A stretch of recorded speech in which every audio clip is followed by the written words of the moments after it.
नमस्कार, मैं doctor Rupa Manglani, associate professor political science department में।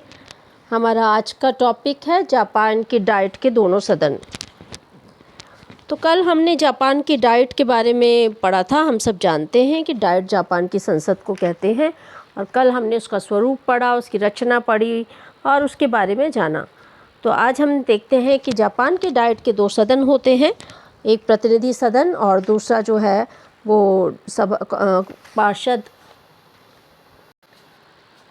तो हम प्रतिनिधि सदन जो निम्न सदन है और द्वितीय सदन जो सभासद सदन है, जिसे पार्षद सभा भी कहा जाता है, दोनों को जानेंगे। तो जहाँ तक प्रतिनिधि सदन का सवाल है, तो सदन की रचना को अगर हम देखें तो वो रचना कुछ इस प्रकार से है। हम सभी जानते हैं कि जापान में प्रतिनिधि सदन के सदस्यों की संख्या और उसके चुनाव की पद्धति के संबंध में समय समय पर परिवर्तन होते रहते हैं। प्रतिनिधि सदन के सदस्य प्रत्यक्ष निर्वाचन के द्वारा जो है वो चयनित होते हैं, और वयस्क मताधिकार होता है, गुप्त मतदान के आधार पर होता है। तो इसे ध्यान रखें कि प्रतिनिधि सदन के सदस्यों का चयन प्रत्यक्ष निर्वाचन और वयस्क मताधिकार तथा गुप्त मतदान के आधार पर होता है।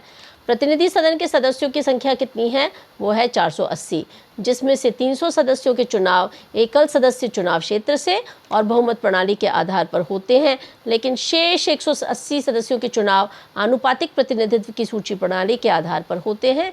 इस पद्धति में उम्मीदवारों को नहीं, वरन राजनीतिक दलों और उसकी सूचियों को जो है वो मत दिया जाता है। यहाँ पर मैं आपको बताना चाहूँगी कि जो सूची प्रणाली है वो हम अमेरिकी संविधान में भी अमेरिकी राष्ट्रपति के निर्वाचन के दौरान हम पढ़ चुके हैं, और राजनीतिक दल जो है अपनी सूची के उम्मीदवारों को प्रतिनिधि सदन में भेजते हैं, और प्रतिनिधि सदन के लिए चुनाव की इस पद्धति को 1996 में अपनाया गया है, और अक्टूबर 1996 के प्रतिनिधि सदन के चुनाव इस पद्धति के आधार पर ही हुए हैं। उसी समय से प्रतिनिधि सदन की रचना इसी पद्धति के आधार पर की जाती है। प्रतिनिधि सदन के सदस्यों के लिए जो आवश्यक योग्यता है, उसे हम अगर देखें तो वो योग्यता जो है उसका भी हम विवेचन करें तो हम देखते हैं कि सदस्यों के लिए आवश्यक योग्यताएं निर्धारित की गई हैं। तो जो आवश्यक योग्यताएं रखी गई हैं वो इस तरह से हैं। नंबर 1, वह जापान का जन्मजात नागरिक हो। दूसरा, वह 25 वर्ष की आयु को पूर्ण कर चुका हो। तीसरा, वह सरकार के अधीन किसी लाभदायक पद पर ना हो। चौथा, वह पागल अथवा दिवालिया ना हो। पांचवा, निर्वाचन क्षेत्र के कम से कम 3 माह में वह रह रहा हो, उसी निर्वाचन क्षेत्र में जो है वह रह रहा हो कम से कम 3 माह से। वह कानून द्वारा डाइट की सदस्यता के लिए अयोग्य घोषित न किया गया हो, ये भी बहुत ज़रूरी है। और कोई भी व्यक्ति, बहुत इम्पॉर्टेंट है, कोई भी व्यक्ति एक साथ दोनों सदनों यानी प्रतिनिधि सदन और जो सभासद सदन है, दोनों की एक साथ सदस्यता प्राप्त नहीं कर सकता है। ये बात ध्यान देने योग्य है। जहाँ तक सदस्यों के कार्यकाल का सवाल है, तो अनुच्छेद 45 के अनुसार प्रतिनिधि सदन का जो कार्यकाल है वो 4 वर्ष निश्चित किया गया है, परंतु प्रतिनिधि सदन को समय के पूर्व भी भंग किया जा सकता है। यदि प्रतिनिधि सदन मंत्रिमंडल के विरुद्ध अविश्वास प्रस्ताव पारित कर देता है, या तो मंत्रिमंडल त्यागपत्र दे देगा या प्रधानमंत्री सम्राट से 10 दिन के अंदर प्रतिनिधि सदन को भंग करके नए चुनाव करवाने की अपील करेगा। तो इसको बहुत ध्यान से देखिए। ऐसा कहाँ लिखा है? ऐसा संविधान के अनुच्छेद 45 में लिखा है। अनुच्छेद 45 में क्या लिखा है? उसमें लिखा है कि प्रतिनिधि सदन का कार्यकाल 4 साल है, लेकिन प्रतिनिधि सदन को समय के पहले भी हम भंग कर सकते हैं। तो इस प्रकार प्रतिनिधि सदन का कार्यकाल जो है वो सामान्यतः 4 वर्ष है, लेकिन वो पूरी तरह से निश्चित नहीं है, निर्धारित नहीं है। उसे समय पूर्व भंग भी किया जा सकता है। यदि प्रतिनिधि सदन मंत्रिमंडल के विरुद्ध अविश्वास प्रस्ताव पारित कर दे, तो या तो मंत्रिमंडल त्यागपत्र दे देगा या प्रधानमंत्री सम्राट से 10 दिन के अंदर अंदर प्रतिनिधि सदन को भंग करके नवीन चुनाव करवाने की अपील कर सकता है। सम्राट प्रधानमंत्री की अपील पर प्रतिनिधि सदन को भंग कर देंगे।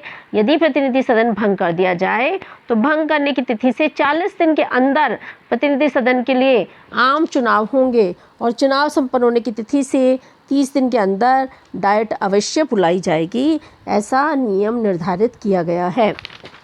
हम सब जानते हैं कि प्रतिनिधि सदन का सबसे मुख्य अधिकारी कौन होता है? स्पीकर होता है।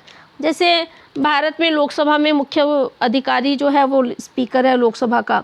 मेईजी संविधान के अंतर्गत स्पीकर का चुनाव सदन के द्वारा नहीं होता था। मेइजी संविधान जापान का पुराना संविधान है जो 1947 से पहले लागू था। सदन के द्वारा 3 सदस्यों के नाम भेजे जाते थे और सम्राट इसी में से किसी एक को स्पीकर नियुक्त कर लेता था। लेकिन वर्तमान संविधान जो कि 1947 को लागू हुआ, उसके अनुच्छेद 58 द्वारा दोनों सदनों को अपना अपना अध्यक्ष चुनने का अधिकार दिया गया है। स्पीकर का चुनाव प्रत्येक सदन के प्रारंभ में गुप्त मतदान से हस्ताक्षर किए गए मतपत्रों के आधार पर होता है। ये चुनाव दलीय आधार पर ही किया जाता है। मान लीजिए स्पीकर की मृत्यु हो जाए या त्यागपत्र दे दे या अन्य किसी कारण से स्पीकर का पद रिक्त हो जाए तो नए स्पीकर का चुनाव होगा। स्पीकर के अतिरिक्त सदन में एक डिप्टी स्पीकर की भी व्यवस्था की गई है जो कि स्पीकर की अनुपस्थिति में बैठकों की अध्यक्षता करता है।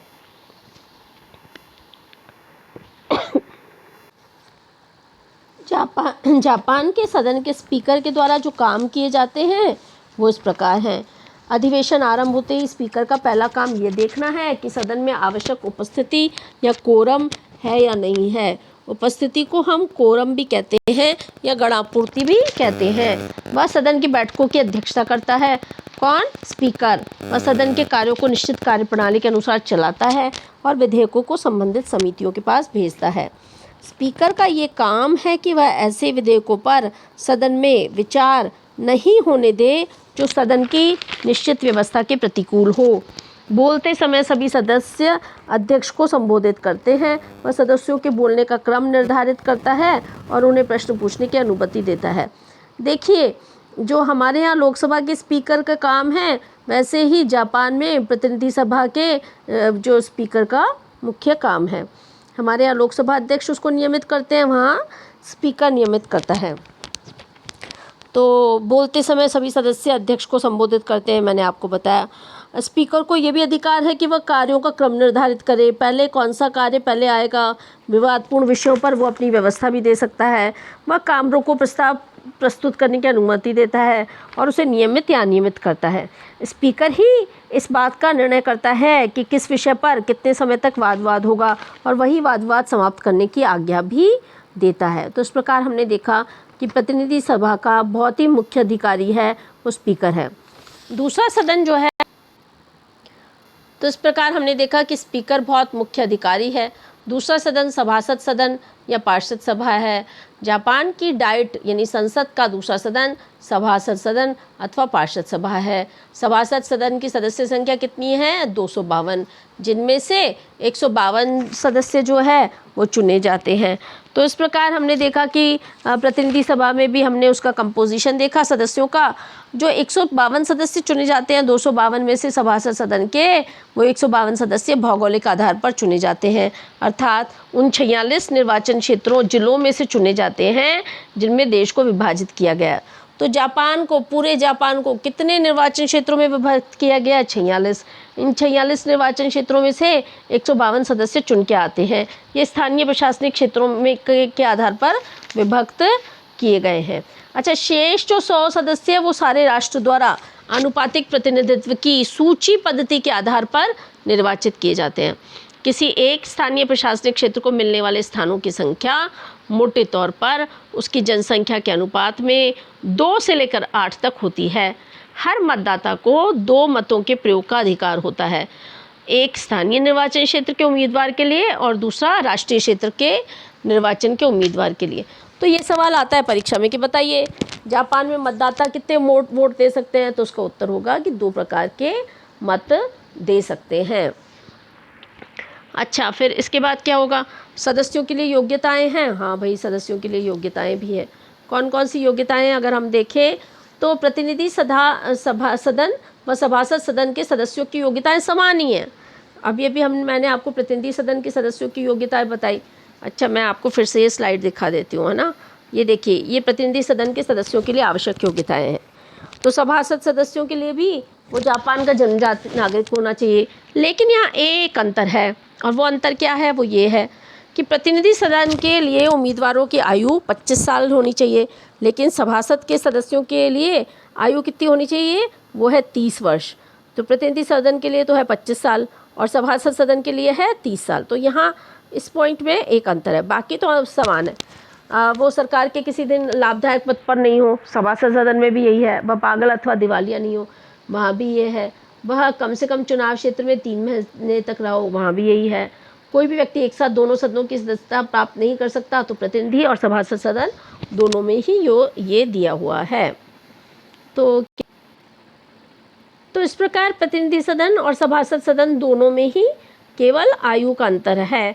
सभासद सदन के उम्मीदवारों की आयु 25 साल के स्थान पे 30 साल की होनी चाहिए।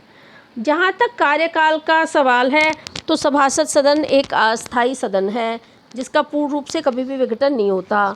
हर सदस्य 6 वर्ष के लिए निर्वाचित किए जाते हैं, लेकिन आधे सदस्य 3 वर्ष के पश्चात जो है वो रिटायर हो जाते, 3 वर्ष के पश्चात उनका कार्यकाल होता है, 3 वर्ष के पश्चात अवकाश ग्रहण कर लेते हैं और उसके स्थान पर नए सदस्यों का निर्वाचन होता है। जहाँ तक सभापति का सवाल है और उपसभापति का सवाल है, तो सभासद सदन को अपना सभापति तथा उपसभापति चुनने का अधिकार है। सभापति सदन की अध्यक्षता करता है और उसकी अनुपस्थिति में उपसभापति सदन की अध्यक्षता करता है। सभापति सदन में अनुशासन तथा व्यवस्था बनाए रखता है, लेकिन उससे यह अधिकार नहीं है कि वह किसी सदस्य को सदन से बाहर निकाल दे। ऐसा केवल उपस्थित और मत देने वाले सदस्यों के 2/3 बहुमत से पारित एक प्रस्ताव के आधार पर ही किया जा सकता है। यह प्रस्तावों तथा विधेयकों पर मतदान कराता है और उनके परिणामों की घोषणा करता है। किसी विधेयक पर हर पक्ष तथा विपक्ष में बराबर मत आने पर वह उस अपने निर्णायक मत का प्रयोग करता है। तो इस प्रकार हमने जापान के डाइट के दोनों सदन यानी कि प्रतिनिधि सभा और हमने सभासद सदन दोनों को देखा। हमने प्रतिनिधि सदन की रचना देखी, हमने देखा प्रतिनिधि सदन के सदस्यों के लिए आवश्यक योग्यताएं क्या है, हमने सदस्यों का कार्यकाल देखा, हमने देखा सभासद सदन क्या होती है जिसे पार्षद सभा भी कहते हैं, उसका कंपोजिशन देखा, हमने देखा वहाँ के सदस्यों के लिए योग्यता और कार्यकाल है तो प्रतिनिधि सभा के समान ही, लेकिन आयु कितनी होनी चाहिए, यहाँ सभासद सदन की होनी चाहिए 30 साल। प्रतिनिधि सदन की कितनी है सदस्यों की, वो है 25 साल। कार्यकाल देखा, हमने देखा वो अस्थायी सदन है सभासद सदन, और हमने सभापति और उपसभापति देखा। तो ये बहुत ही महत्वपूर्ण टॉपिक है, आप इसको प्रिपेयर कीजिए, इसमें से अक्सर सवाल आते हैं, इसका कंपोजिशन पूछा जाता है, और इसमें कोई दिक्कत होती है तो हम उस पर फिर से चर्चा करेंगे जब मिलेंगे। तो अपना और अपने स्वास्थ्य का ध्यान रखिए, अपने परिवार का ध्यान रखिए। ऑल द बेस्ट, शुभकामनाएँ।